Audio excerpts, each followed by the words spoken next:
C'est dans le cadre majestueux du Musée national des arts, rites et traditions du Gabon que s'est ouverte la 4e édition du Festival international du livre gabonais et des arts Filiga, le jeudi 29 mai 2025. Pendant 3 jours, le livre est célébré comme un outil de dialogue, de mémoire et d'ouverture sur le monde. Cette édition, placée sous le thème L'intelligence culturelle à l'ère des transformations digitales, promet des échanges riches et novateurs. Un mot d'accueil empreint de fierté et de vision prononcé par le président du Filiga a marqué le lancement du festival. C'est avec une immense joie et un profond honneur que je vous accueille aujourd'hui au nom du Festival international du livre gabonais et des arts, Filiga, pour cette 4e édition qui se déroule ici même, sur le site emblématique du Musée national des arts, rites et traditions du Gabon. Le thème de cette édition, l'intelligence culturelle à l'ère des transformations digitales, ne pourrait être plus pertinent.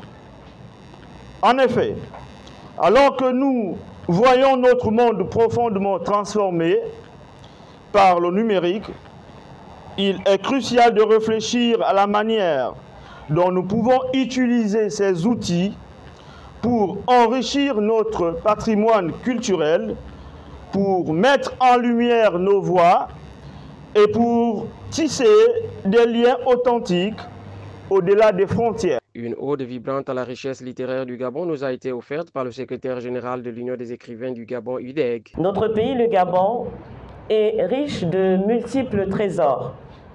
Au-delà de ses forêts immenses, de ses rivières majestueuses et de ses plages infinies, il abrite une richesse moins visible, mais tout aussi précieuse, celle de ses mots, de ses récits, de ses voix. Ces voix qui, à travers les poèmes, les romans, les contes et les essais, racontent qui nous sommes, d'où nous venons et vers où nous allons.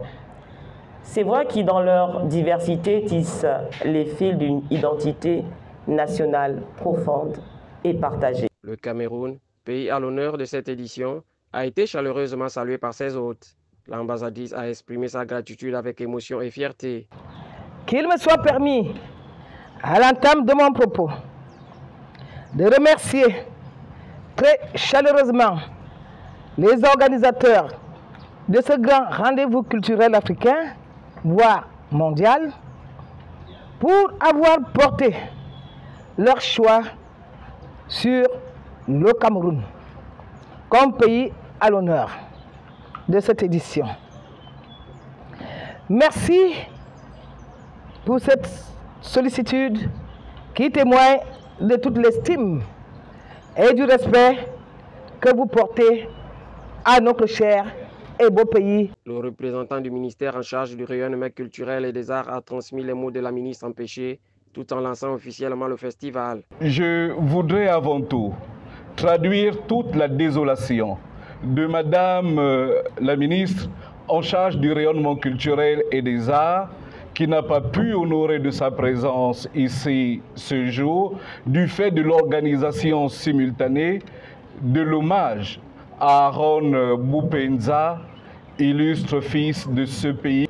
Je vais donc, au nom de Madame le ministre en charge du rayonnement culturel et des arts, souhaiter bons travaux à ce festival et déclarer ouvert la 4e édition du Festival international du livre gabonais et des arts. Vive le livre gabonais, vive la culture gabonaise, vive le Gabon, je vous remercie. 3 jours d'inspiration, de rencontres et de réflexions autour du livre et de la culture. Le Filiga 2025 est plus qu'un festival. C'est un carrefour d'idées, une célébration de la diversité et un engagement pour l'avenir culturel de l'Afrique en partant du Gabon.